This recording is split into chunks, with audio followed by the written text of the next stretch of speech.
Добре дојдовте во уште еден лабиринт. Јас сум Кристинатовска. Веќе можете да видите за што ќе биде, односно на која тема ќе разговараме во оваа емисија.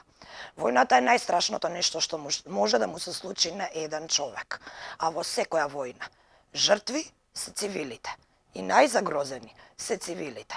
Затоа во Лавиринт нема да гледаме политички изјави кои веќе можете да ги видите на секој чекор секојдневно. Туку ќе се фокусираме на цивилните стории и на напорите на меѓународните хуманитарни организации да им помогнат токму нив, на најзагрозените, на цивилите.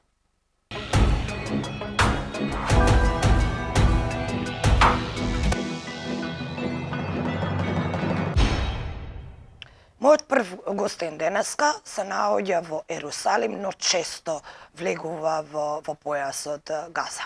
Се работи за шефот на агенцијата UNRWA на Обединети нации, кој што има цел и мисија да ги овозможи, да ги следи хуманитарните кордони, да преговара за нив и на секаков можен начин да им помогне на цивилите кои што се заглавени во Газа. Во текот на изминатата недела имаше многу вести поврзани со Обединети нации. Израел ја банираше нивната работа, но тие сепак не се откажуваат. Погледнете го интервјуто и првото обраќање на главата на UNRWA во балкански медиум.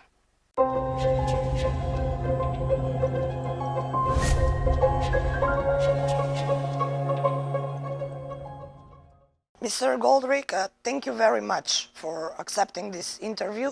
This is the first time you are addressing Macedonian and Balkan audience.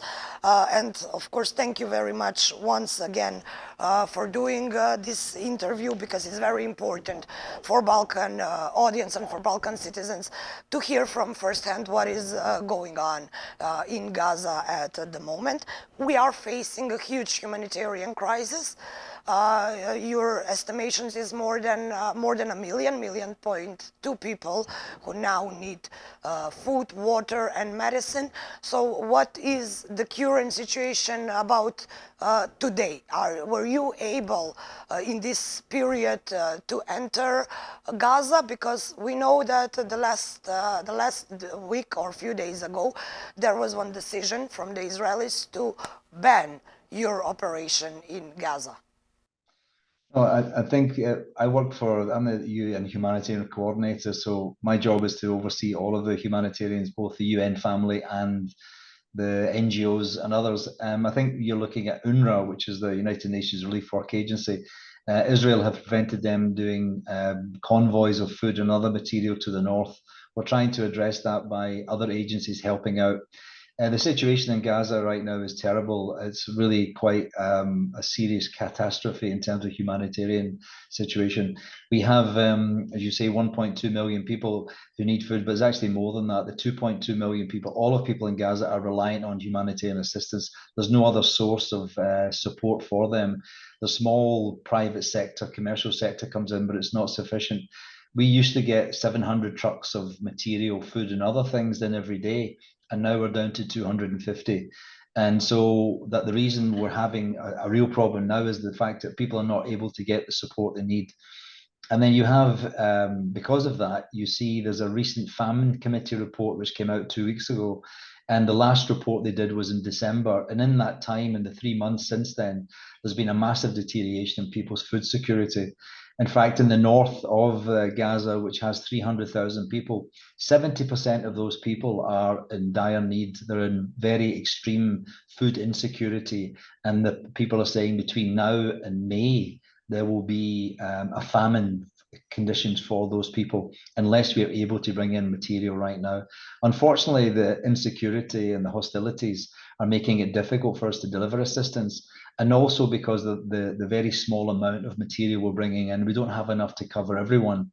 And with the challenges of trying to take trucks through Gaza to the north is very, very difficult. And we find problems with the hospitals, which are no longer functioning. The two largest hospitals, the Shifa Hospital in the north and Nasser Hospital in the south, both of those are now no longer functioning.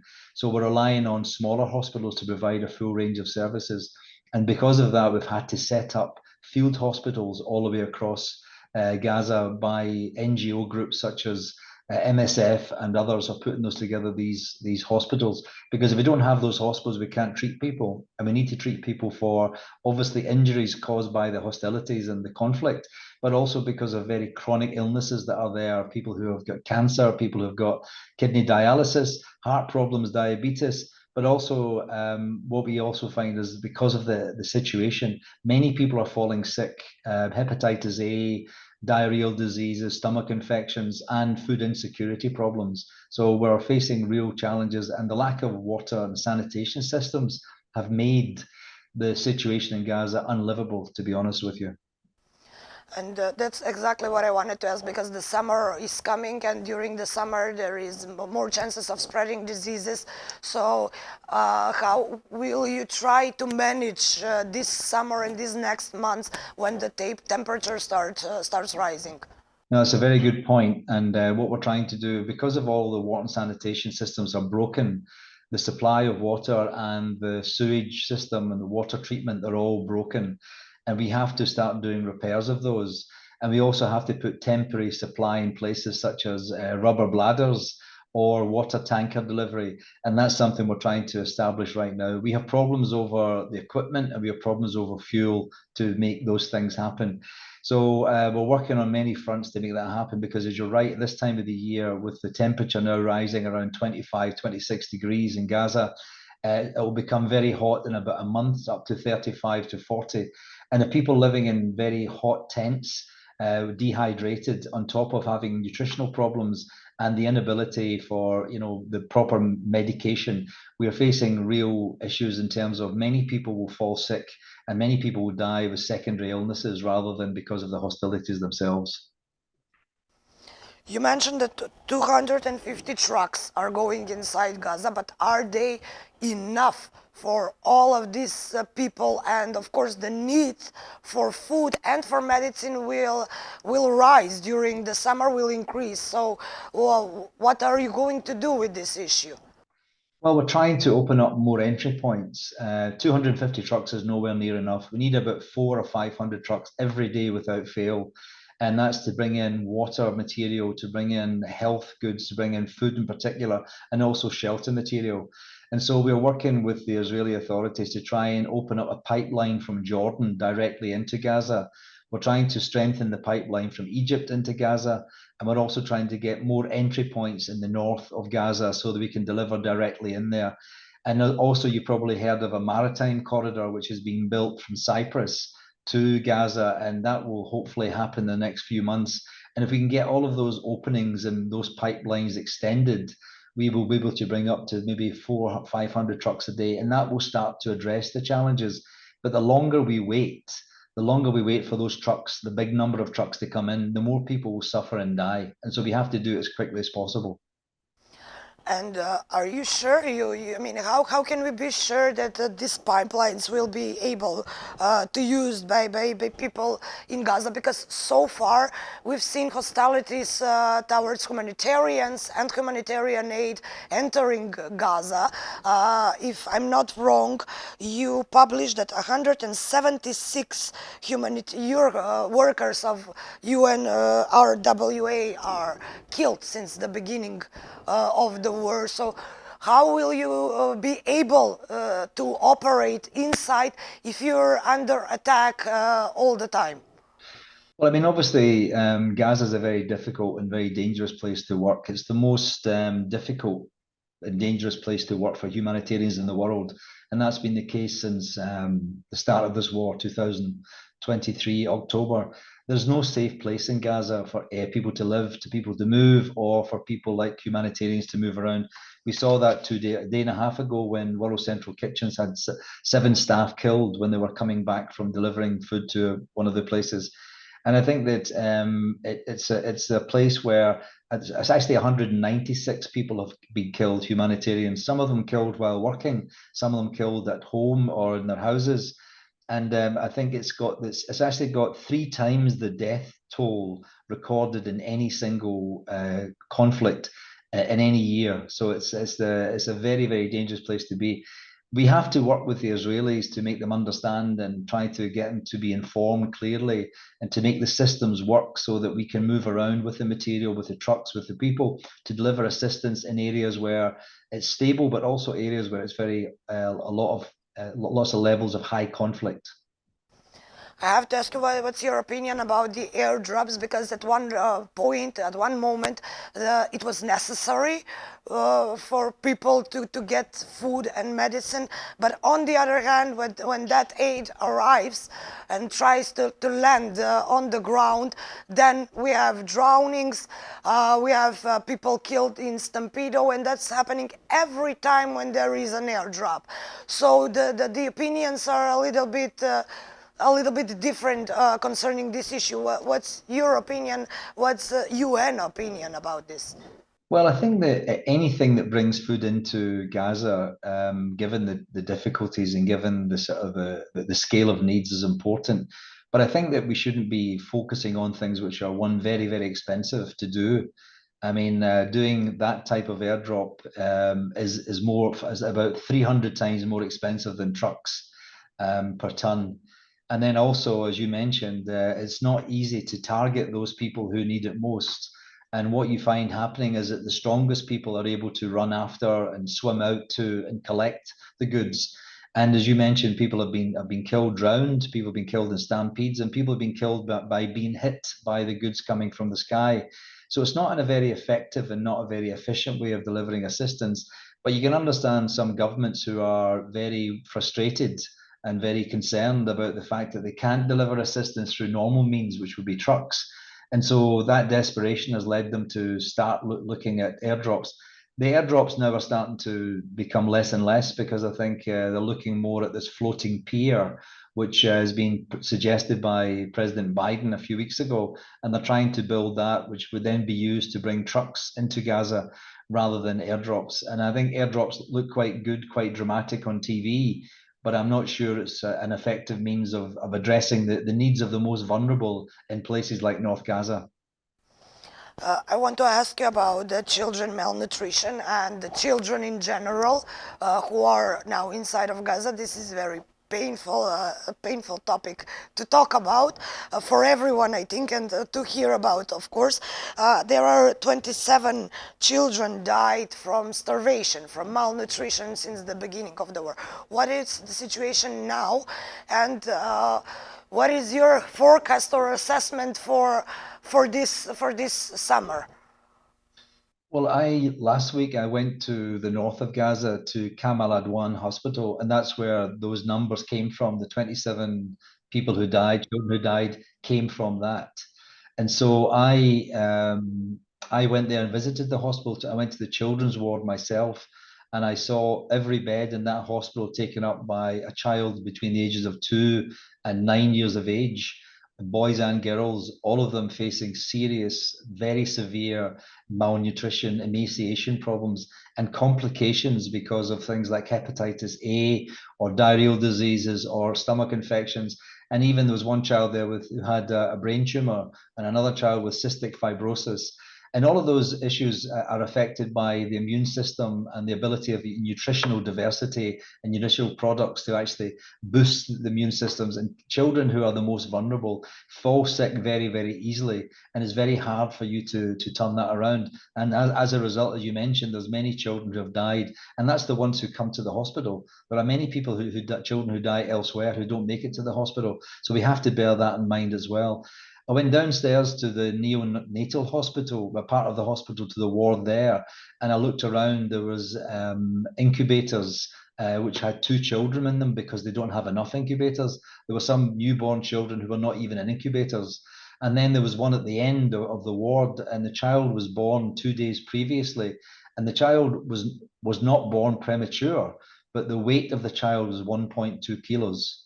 And that tells you that the mother didn't have a sufficient nutritional substance to be able to have a full born, normal sized. And so you had a very low weight birth. And that's very dangerous for the child, for its present situation, but also for its future development. So I think what we have to then look at, as I mentioned earlier, we have to find more and more routes of bringing food to the general public inside. but we also have to bring in therapeutic and supplementary feeding for those children who are in very fragile situations. And if we don't do that quickly and we don't do it big enough, more and more children will fall into the category of acute, severe malnutrition, and many of those children will then die. And what about the doctors there? Because we know that the biggest hospitals inside Gaza are ruins now. As you mentioned, there are small hospitals that are still operating. Do they have enough medical personnel inside, and do they have enough resources to operate even if in these small hospitals? Yeah, I mean, the two big hospitals, one is Al Shifa in the north and the other is Nasser in the south, and both of them have been destroyed because of conflict and because of incursions by the Israeli Defense Force. So other hospitals which were not built to be full-blown hospitals have now had to scale up. Like the hospital I visited, Kamal Adwan in the north, was a private small hospital, and it now provides a full range of services, including dialysis, oncology, as well as its regular support. I think that what we face is a population that's in real dire straits in terms of health, nutrition, and the lack of food, and the weather changes and the stress of living in that type of environment, as well as the hostilities causing a lot of injuries and people who need real trauma support. It's putting a lot of pressure on the existing hospitals, and that's why we've extended to build these field hospitals throughout the part of the north of Gaza and south of Gaza to accommodate the patients who need support, who can't get it from the regular health system. And we're working with the health authorities to try and build those, to put staff in place. In terms of resources, a lot of these need to have fuel to run generators because there's no electricity. And that's a real problem, getting fuel supplies in. It's very spare and sparse at the moment. So we're trying to find ways to boost the amount of fuel we get coming in as these field hospitals set up and need generators to function.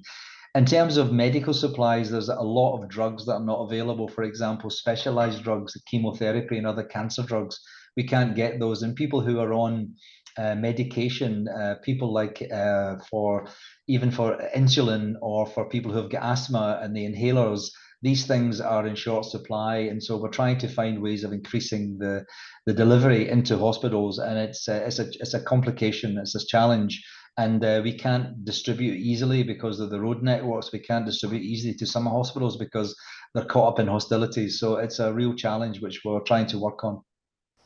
There is one more thing I really have to ask, because the Israeli army has announcing some kind of offensive in Gaza Strip, but it is postponed in a way because of the calls from everywhere in the world not to do that, while the civilians are not protected inside.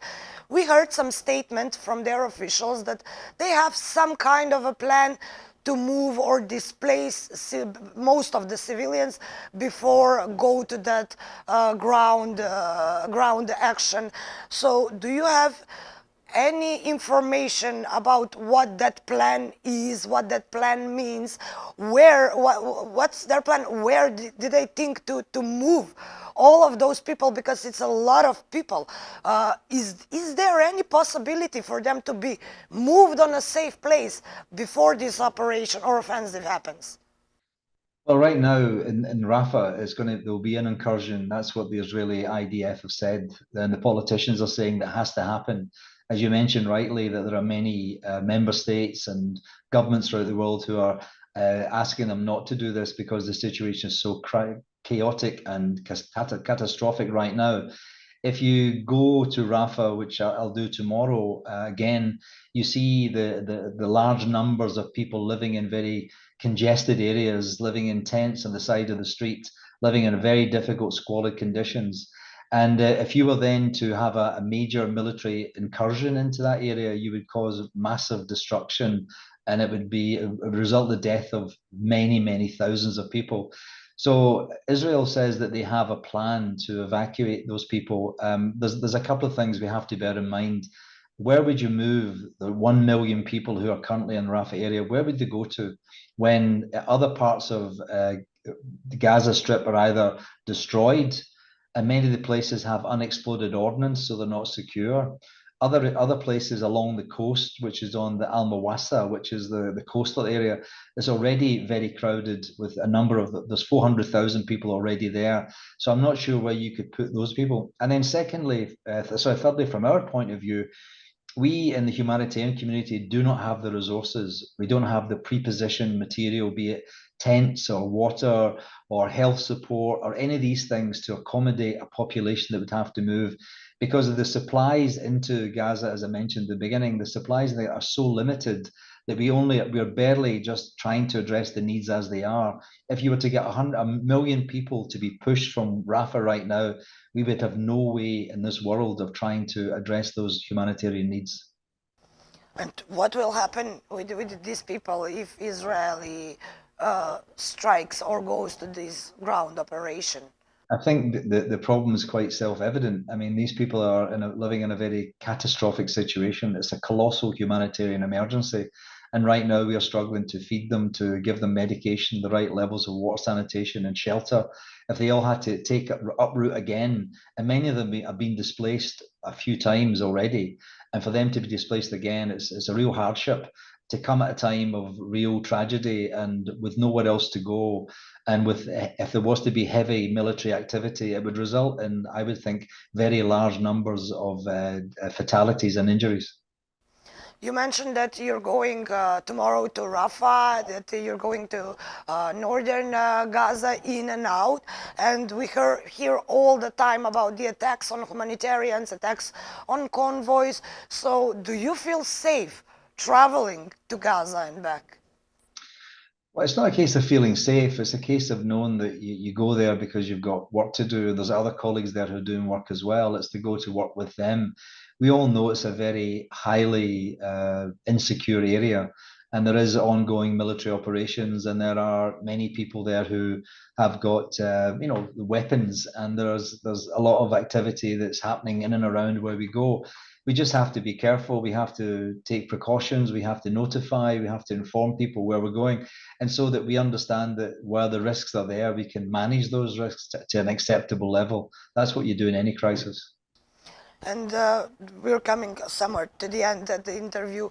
What are your efforts to convince Israeli government to make this free convoys, to liberate the path or the streets for the trucks to get in? So what is going on with that relationship with the Israeli army, and I mean, do they have some point of view that there have maybe some conditions they will let you in and operate safely, I mean, to guarantee your safety and the safety of humanitarians? Well, I mean, Israel is the occupying power. They're there, and under international law, they have a responsibility to allow us access to populations in need. And they also have a responsibility on security side of things as well. So we work with the Israeli authorities to make sure that they understand what we're trying to do, both in terms of personnel movement, but also in terms of convoy movements to the north and elsewhere. And we have a system in place where we notify them. We have a system in place where we deconflict our movements. And we hope that those systems work. We have to keep reminding them. They have to keep improving them, because as more and more of our work will have to happen as we expand, because the needs are so great, that all the more reason for the systems that are in place, security and otherwise, won't function properly. So in the end, how would you grade your cooperation with them? Because the news we heard last week about the banning of your work there were very concerning. Well, I mean, there are the organization you're talking about is UNRWA, and they've been having difficulties with Israel before the conflict started. And since the conflict started, those difficulties have become more problematic. We need UNRWA because UNRWA are the logistics, the distribution networks, they have the trucks, they have the staff. So we all use them, we all collaborate with them and cooperate with them. And there's no way we can do without them. So we just have to find ways of making sure that they are included and they're incorporated into the way we work. And I think the Israeli authorities understand that. While they might want them not to be able to function, we as an international and a humanitarian community need them to be functioning. Otherwise, we will not be able to address the massive humanitarian needs that are there. Mr. McGoldrick, is there anything else you want to share with the Balkan audience? Some information you consider important to say? No, I think that what we're trying to do is to, we'd like to get international media into Gaza to see for themselves. We'd like to get the stories out rather than us telling the stories. It should be media talking to real people about their own challenges. And then we would like to get the international community to be much more willing to support the humanitarian situation in a much more sort of positive, vibrant, uplifted way. Because right now, I don't think the humanitarian situation is getting as much attention as it really needs, because the picture of the situation is not being told as much as it should be to the Western and to other audiences. Well, when you mention media are also under attack. Many media from around the world, including me, did not get accreditation to come and report from there. So it is very, very hard for journalists to be present in Gaza, especially in Gaza. So what do you think about this? Because we know that journalists are very important part in humanitarian crisis or in situation like this, and they should be inside. On the other hand, we saw our colleagues Palestinians dying one by one while reporting, after reporting, and we even saw little kids taking their job and try to report just to show some of the footages of some of the situation in Gaza. So what is your opinion about the treatment of the press and the media in this war? And I think it's been one of the most dangerous places for media as well as for humanitarians. And I think there's more have died in this conflict than anywhere else in the short term, the short 6 months it's been there. So I think that there's no protection for journalists in that situation. I think a lot of them put themselves in harm's way. We know there are very few channels who have access here. Al Jazeera is one of them, but there's a few others. And there's certainly no Western or international press in. And I think that's done on purpose. I think it's been stopped by Israeli not to give you accreditation. And if I always think if Israel thinks the things were going well, why don't they let the media in? And I suspect they don't want the media to see what's happening there because it is so tragic. So I would hope that in the future there will be an opportunity for Western media, for Balkans media, for international media to come in and see firsthand for themselves, and more importantly, speak to people who are being affected by this crisis, because I think those stories have to get out so the world has become more aware of the depth of this tragedy, and more importantly, what has to stop and what has to happen next. And you mentioned Al Jazeera is one of the rare media outlets who have visual and who are present on the field. But the latest news today was that the Israeli government will try to ban Al Jazeera. So what do you think about this decision? Well, I think it's wrong that in a country that prescribes to have freedom of press and democracy that you try to do that.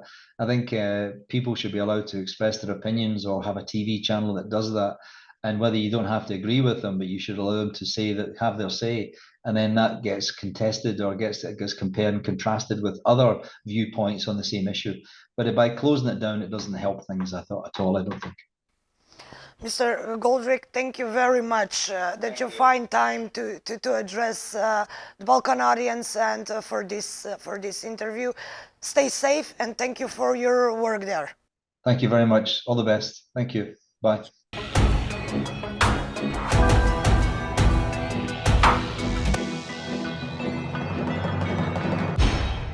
Како што кажав и на почетокот, жртви во секоја војна од двете страни се цивилите, а херои не се оние кои носат пушки во рацете, туку напротив, оние кои носат храна, вода и лекови во рацете за најзагрозените.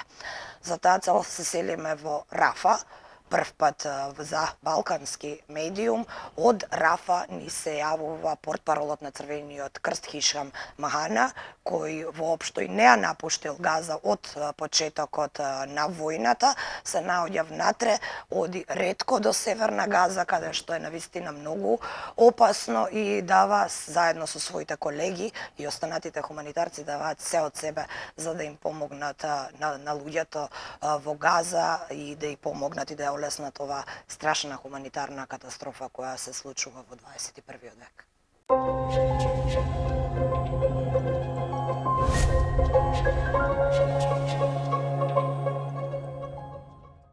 Mr. Mhana, thank you very much for accepting this interview. It's very important for Macedonia and for the Balkan viewers to get some insight of the situation there, because we don't have reporters and we don't get a lot of news from first hand from the field. So I'm gonna start with, of course, it's a huge humanitarian crisis, a very big issue. So can you tell me, how do you operate these days during this period? The International Committee of the Red Cross has been present in Israel and the occupied region since 1967, and we have never witnessed that level of human suffering and the the humanitarian needs are increasing every day, and sometimes by the hour. The ICRC tries to upscale its humanitarian response. We try to support the healthcare system in Gaza Strip, which has been severely impacted due to the hostilities.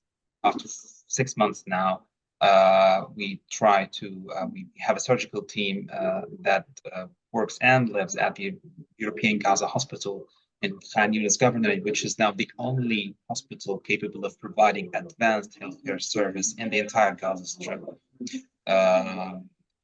We also try to provide clean water for the displaced communities in southern Gaza Strip by installing pipelines and equipping the shelters with solar panels. We try to respond in many different directions. However, this remains a drop in the ocean given the tremendous humanitarian needs. Accessing into the northern Gaza Strip, which comprises of both the Gaza Governorate and the North Governorate, has been challenging for months. It remains a priority for us to reach the population that is still living there under strictest and most harsh living conditions, where people cannot find adequate quantities of food on a daily basis. They don't have access to the healthcare system, and they are so much impacted by the intensified hostilities, particularly over the past few weeks. We've witnessed horrific scenes coming from the Shifa Medical Complex, for example, the largest hospital in the entire Gaza Strip, after a 2-week military operation conducted by the Israeli forces there. And we do our best to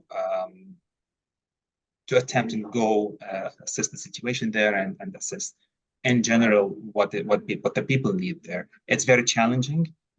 Given we don't have the necessary security guarantees that are essential for the success of such missions, it's just horrendous.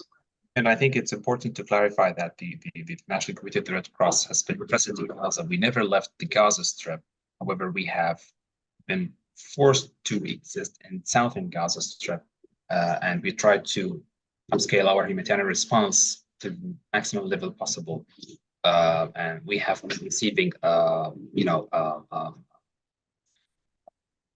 medical teams that are on rotation. They come in and out of Gaza Strip every 3 or 6 weeks. They work at the hospital. The ICRC has mobilized thousands of tons of humanitarian aid that is entering into Gaza Strip via the Rafah crossing, which is an Egyptian-Palestinian crossing at southern Gaza Strip. So we are still in constant direct dialogue with parties of the conflict, with Israelis, with Hamas, also with the mediators, with all the governments who have influence on both parties of the conflict. And this is part of the humanitarian diplomacy the International Committee of the Red Cross is practicing, starting with the president of the ICRC until the field teams in Gaza Strip. So we have managed to bring aid into Gaza Strip, but the focus should be on providing the security measures and guarantees that enable us to reach the north, the people in the north, and bring the aid that they are expecting as urgently as possible. And I think this is a shared challenge by all the humanitarian actors in Gaza. You mentioned Al-Shifa Hospital, which is completely destroyed, or at least not maybe completely. What's the situation at the moment? Is the hospital still able to treat patients? I believe there's no hospital left. I mean, it was extremely impacted by hostilities there, and it's completely incapable of providing any healthcare service there. This hospital used to treat an average of 5,000 patients on a daily basis before October 7th, 2023. And now the people have lost that healthcare facility, unfortunately. And what are they doing now? How did where they get medical treatment now when all the hospitals are gone? Basic healthcare services provided, and not for everyone, only for those who urgently need it at a few remaining functional health centers. For example, the Al Ahli Arab Hospital, which was also impacted heavily by the hostilities months ago. Nonetheless, there's still thousands of people who are totally disconnected from the healthcare system, people who are entitled to receive healthcare service on regular basis. I'm speaking of chronic disease patients, diabetic people, persons with disabilities, even pregnant ladies cannot deliver babies and their own babies in such a healthy environment, particularly in the northern Gaza Strip. Is the Red Cross able to enter Gaza and to help these people with medical issues? We face many difficulties in accessing northern Gaza Strip. It's a very dangerous environment now, and we have attempted multiple times to reach the people in the north, and on 2 occasions we actually came under fire, and we miraculously managed to deliver 5 trucks fully loaded with medical supplies, urgently needed medicines to the hospitals in the north. That was last November. Our last visit to the north was approximately 3 weeks ago, where we visited 2 healthcare facilities to assess the situation there, and we managed to reunite a child separated from his father. We brought him from the north to the south after 91 days of separation. The moment of meeting that was beyond anyone's ability to describe, and still there are thousands of cases that we wish that we can bring them together and reunite them with their families. Yes, that's going to be a huge problem in the next few months, because a lot of the kids there are left without parents, and a lot of them are lost. So it's going to be a real challenge to do this mission. I want to ask about your opinion on air aid, airdrops, because every time there is an airdrop, there are a lot of people dying trying to get to the food.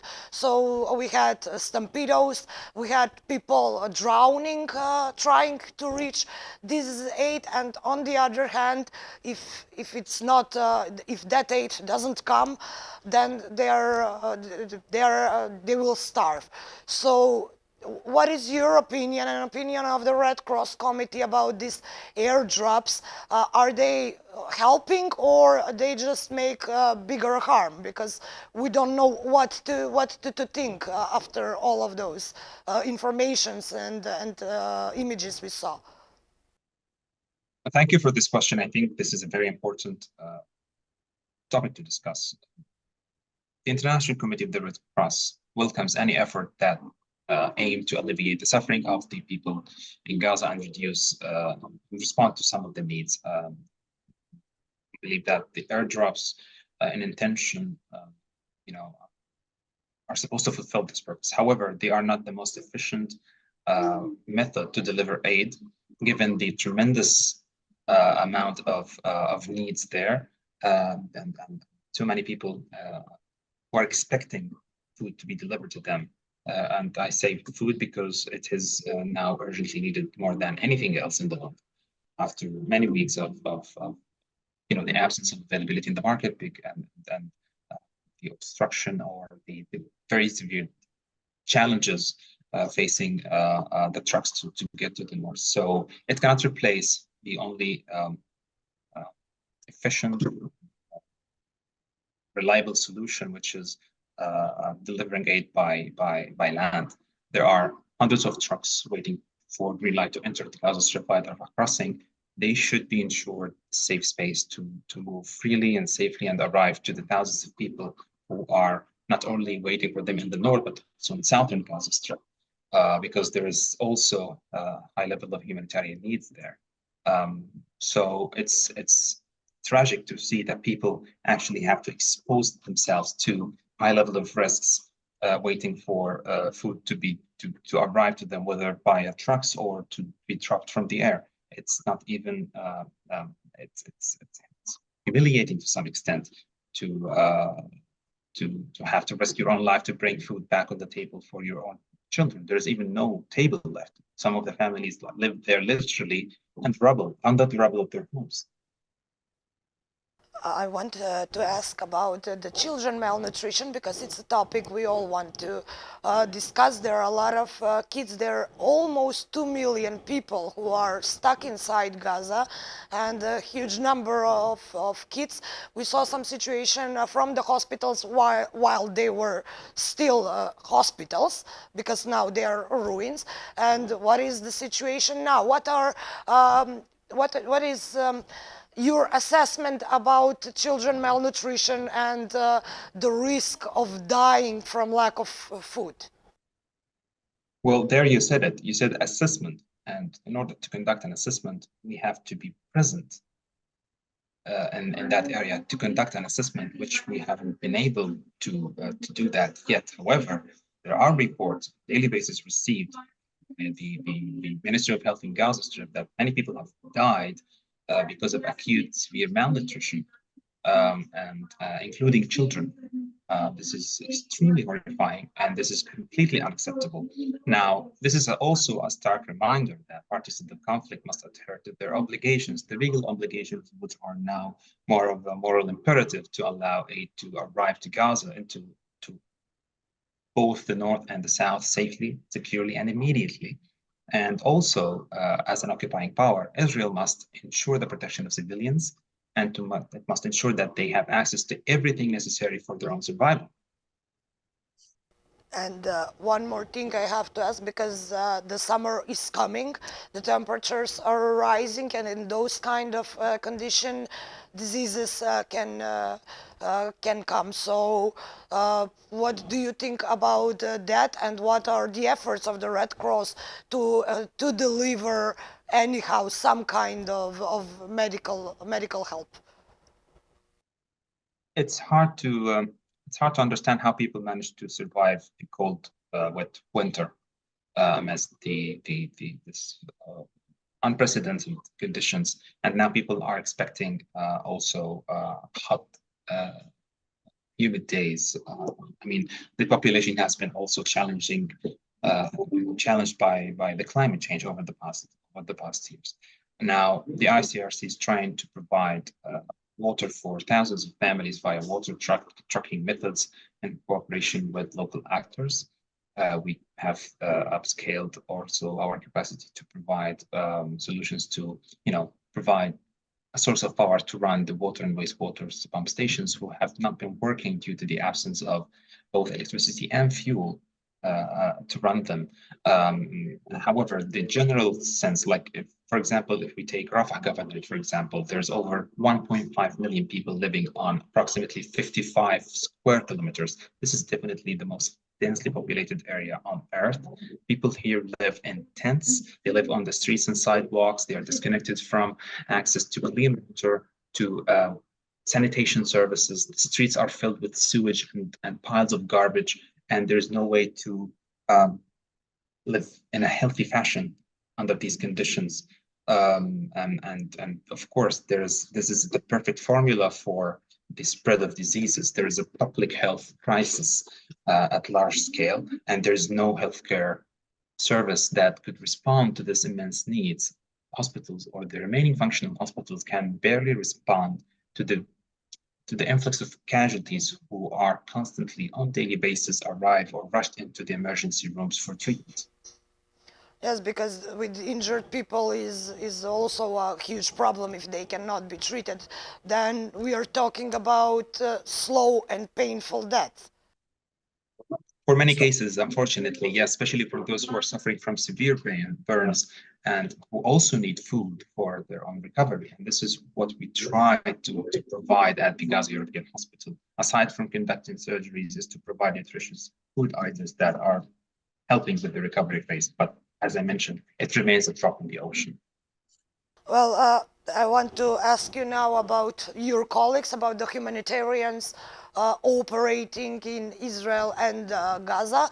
The latest news is there are 7 more killed humanitarians in air attack.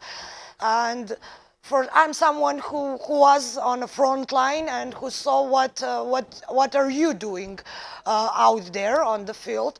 So for me, people who go there consciously to help other people are the real heroes in everywhere, or in every conflict, or in every tragic situation. So what is the situation with your people? Are you targeted? Are you under attack? Do you feel threatened just because you do what you do? Again, thank you for this question. I think it's a very important issue to highlight. Well, let me start by saying there is no safe place in Gaza Strip. It's completely unpredictable. And no matter how organized we try to be, how important we deal with the security situation, it remains unpredictable, given the the tremendous level of hostilities ongoing everywhere. Now, the tragic killing of 7 humanitarian workers of the World Central Kitchen is extremely worrying, and it's unacceptable. These were supposed to deliver aid, to bring hot meals for thousands of families on a daily basis in the north and south of Gaza. And now they had to suspend their operations, and as a result, people will not be able to benefit from the services they used to provide every day. It's not only about the tragic loss, it's about the aftermath. It's about the impact of such tragic incidents that happen. We have lost 2 of our staff members in Gaza Strip due to airstrikes. And unfortunately, for many months now, we have not been able to help extract them from under the rubble and to bury them decently. So it's still an open cut wound for their families and for thousands of families who haven't yet been able to bury their beloved ones who are still under the rubble. This is a humanitarian need. This is something that is painful all the time. Yes, it's very challenging to operate in such volatile environments. This is not an environment where humanitarian workers should be working. Their mission is to save lives, and they should not be the breaking news. And one personal question, how do you cope with all the tragic you see on daily basis? I mean, it's really challenging, and I think it's the same for all my colleagues who are working on daily basis, who are challenged by, securing their families and bringing them food and bringing them the medicine they need, and still show up to work every day and try to help the thousands of people who are in even a worse situation where they are. We believe in what we do. We believe it is important for the families we try to help, and we will continue to do that. And thank you for that. Thank you very much in the name of the humanity. I have to ask you something that was this week was an information coming from Israeli side that they won't pull back from their planned ground operation, but they said they have some plan for displacement of the people, to evacuate people. So do you have any idea what kind of plans they have? Did they share any news with you, with all the humanitarians working in that region? What is their plan to do with the civilians before the operation? Well, we have not received any information in this regard from the Israeli authorities or the Israeli forces, because it's not our job. We are an international humanitarian, independent and neutral organization. Our life is to help protect people and urge parties to the conflict to adhere to their legal obligations. We're not agents of any parties to the conflict, so that this is a start. And secondly, you're referring to the scenario of invading Rafah governorate. We have repeatedly warned from this scenario that would lead to nothing but carnage. As I mentioned, it's already a very deteriorating situation, and it's impossible to achieve a military operation, given the situation of the people here, given the intensity and the density of the population here, and there's already a lot of humanitarian needs that are unmet. A military operation will make things only worse. Now, there are measures that have to be taken according to the international humanitarian law and to ensure the protection of civilians who are estimated in at least 1.3 million people in Gaza. I find this super challenging actually to achieve. There's no, as I mentioned, there's no safe place in Gaza. There's no further south in Gaza Strip beyond Rafah. So I don't know where people can be relocated in an area where they can find protection, water, healthcare provision, security for their own families. Well, you said 1.3 million people. What will happen to these people if this situation continues? Because this is happening for way too long. This war started in October, and those people are displaced from October. They're without food, water, and medicine since October, and it's way too much. So what will happen? And we still can't see any kind of solution or any party to come to some solution to protect these civilians. So what will happen to these civilians if this situation stays like this? If they spend few more months in these conditions without basic survival things like food and water and medicine? Well, as I mentioned, it's hard to describe what could result from such a scenario. And I think it's more important to focus on what should be done instead of what would happen. So what should be done is basically assistance facilities that should be done is to ensure that people, civilians are protected, humanitarian workers are protected, healthcare workers are able to perform their life-saving duty.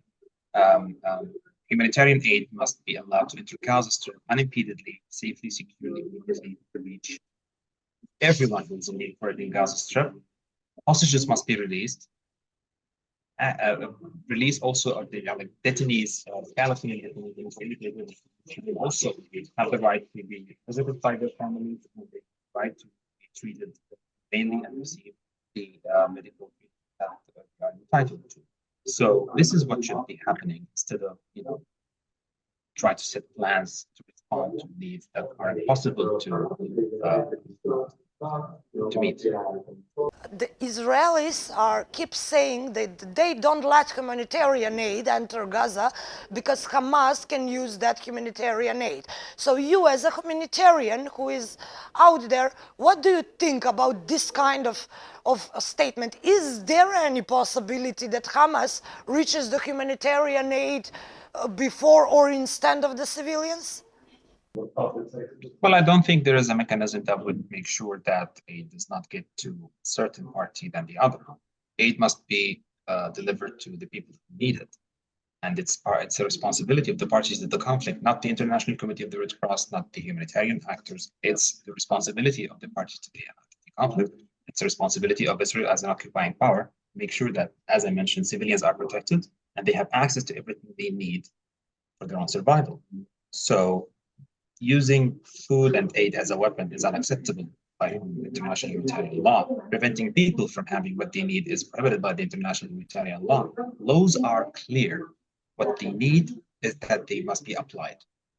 It's very simple. So what's the situation with internet? You have it occasionally and occasionally you don't. When do you know when do you have it, or it happens when it happens? Exactly, it happens when it happens. And since last October, there has been at least 10 blackouts that have completely paralyzed all the humanitarian operations. People at certain times were not able to call for an ambulance to carry their beloved ones to the hospital. I mean, it could be life-saving and it could be lethal as well, the absence of telecommunication, because they are an essential part of our humanitarian operations and response in general. And it's a need. I mean, people need to check on their beloved ones, whether they are living in Gaza, whether they are separated, whether they live abroad. And it's also a lifeline for the workers, journalists, doctors, for children who wants to speak to their father or mother who are working, for example, in hospital or somewhere else. Well, it's the same thing with phone networks, with phone connection, right? Yes, it applies for both telecommunications, phone calls, internet, etc. And what about the journalists who are operating there? They are standing less and less because a lot of journalists die out there, and we can see some citizens, some regular citizens, taking that job in order to inform the world and to show the world what is going on. So, what is your opinion about this? Unfortunately, I like the nature of my work is to interact with journalists. Like I'm speaking to you, I'm also speaking to journalists who are based in Gaza, who are reporting in Gaza, and who are challenged. Journalists, as I mentioned, they are civilians. They are protected under the international humanitarian law, and their mission is very important in informing about the aftermath of conflicts and how they tear families apart, etc., etc. Unfortunately, there are reports that at least 95 journalists have been killed, and there are others who are detained. This is completely acceptable. They must be protected and they must be allowed to perform their work and their duties freely. Now, whether this is life or not, I'm in no position to comment about this. But of course, they are civilians. They still have their own families. They still have needs to fulfill and challenges to overcome. Mr. Mhana, before I say thank you, I have to ask you, how many journalists from Balkan region tried to contact you? Very few. I mean, no, I haven't had this this space of speaking about too many things happening in Gaza, and I cannot say thank you enough for this opportunity, allowing us as the International Community Red Cross to reach your audience and to allow me personally to express, what we have been facing and doing. Well, it's our duty, so thank you very much again for doing this, and please stay safe. I hope you stay safe, and of course take care of the people around you. I understand completely in what kind of environment you perform your actions, and it's not an easy job. In fact, it's the hardest job of all, especially psychologically, to watch all of those images. It must be devastating on a daily basis. So thank you very much. Thank you so much, Christina. Thank you, Christina. It's been an honor. Thank you.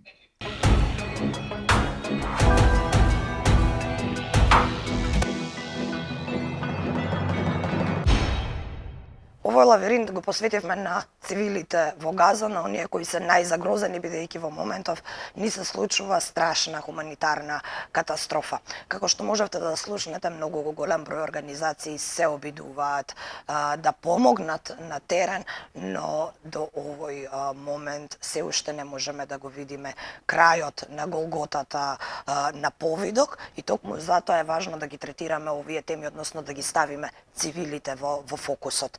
Се надевам дека и во следната емисија ќе се остварат моите обиди да ви ги представам или да ви ги доближам и семејствата на киднапираните од Хамас, кои исто така со месеци мачат и повикуваат и водат борби на секаков можен начин, зборувам дипломатски борби, за да си ги вратат најмилите назад, барем оние кои останаа живи, бидејќи голем дел од киднапираните за жал и веќе се убиени.